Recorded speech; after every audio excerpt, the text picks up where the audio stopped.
ধুমুহাৰ কতে মোৰ বহু যুগৰে আপোন এন্ধাৰু খচা মোৰ বহু দিনৰে নাচোন মই কেলা ঘণ্টাও কাকো খাতিৰ নকৰো জয় জুবিন দিয়া জয় জুবিন দিয়া জয় জুবিন দিয়া এই শ্যাম কানুৰু সিদ্ধাৰ্থ বৈনিক দুটাই লগ লাগি জুবিন দাক মাৰলে জয় জুবিন দিয়া জয় জুবিন দিয়া আগলো ৰসুৰত এ পাগলাটো দহদাতে লগাল পাবাই আৰু এই খালি জুবিন জুবিন কে ৰাখে আগলো জোসো আজি আমি এক জকাও জোসো জকাছো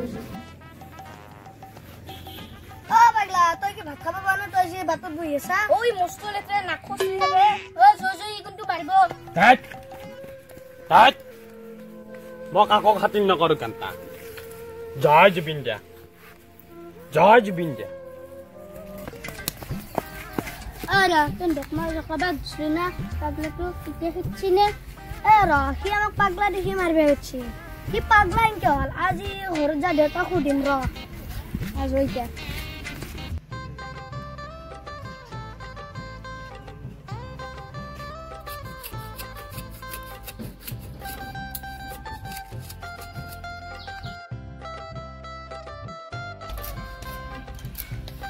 আরে তা কথা আলাই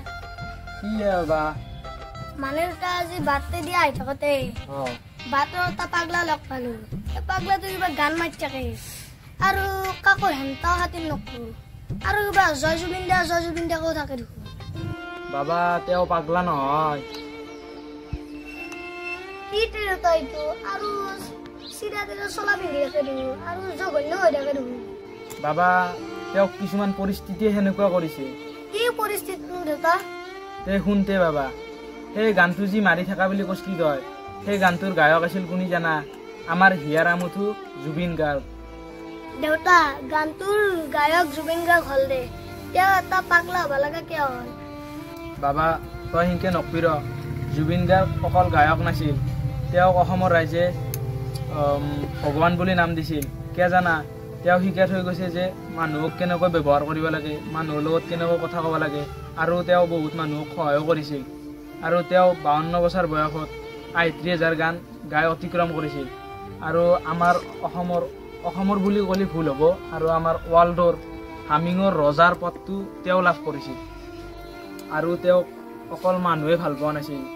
তেওঁক প্ৰকৃতিও ভাল পাইছিল কিয় জানা তেওঁৰ সমান এই ৱৰ্ল্ডত কোনো গাছ ৰুব পৰা নাই তেওঁ যিমানখিনি গাছ ৰুই থৈ গৈছে তেওঁৰ এনেকৈ গুণবিলাক কৈ শেষ কৰিব নোৱাৰি আৰু তেওঁৰ গাত সকলোবিলাক গুণেই আছিল আৰু তেওঁ এটা কথা কৈ গৈছিল যে তেওঁৰ কোনো জাতি নাই তেওঁৰ কোনো ধৰ্ম নাই তেওঁ মুক্ত সেইকাৰণে তেওঁ ঢুকোৱাৰ পিছত হিন্দু মুছলিম খ্ৰীষ্টান বড়ো মিচিং আদি সকলো মানুহে হিলদল ভাঙি তেওঁক চাবৰ বাবে ওলাই আহিছিল দেউতা তেওঁক এমানিনো কৰি থৈ যোৱাৰ পিছত তেওঁৰ কেনেকৈ মৃত্যু হ'ল বাবা তেওঁক কিছুমান পইচাৰ লোভীয়া মানুহে অসমৰ বাহিৰলৈ লৈ যায় তেওঁক মাৰিছিল আৰু সেই ন্যায় বিচাৰি সেই মানুহজন পাগলাৰ দৰে হৈ গৈছে অকল তেওঁ নহয় হল অসম ৰাইজে ন্যায় বিচাৰি পাগলাৰ দৰে হৈ গৈছে সেইবাবে চৰকাৰৰ ওচৰলৈ বিনম্ৰ অনুৰোধ আমাৰ হিয়াৰা মুথু জুবিন দাক ন্যায় লাগে উচিত তদন্ত কৰক কিয় অসমৰ বাহিৰলৈ লৈ যায় জুবিন দাক মাৰি পেলালে আৰু আমাৰ নতুন প্ৰজন্মক চিনাকি কৰি দিয়াটো আমাৰ কৰ্তব্য জুবিন দা কোন আৰু আমাৰ জুবিন দাৰ স্মৃতিবোৰ সকলোৰে মাজত বজাই ৰাখক জয় অসম জয় জুবিন দা শেষবাৰৰ বাবে সকলো মানুহে এনেকৈ শ্ৰদ্ধাঞ্জলি জনালে আৰু আমাৰ মাজৰ পৰা এনেকৈ জুবিন দাই চিৰবিদায় লয় we are justice for Zubeen da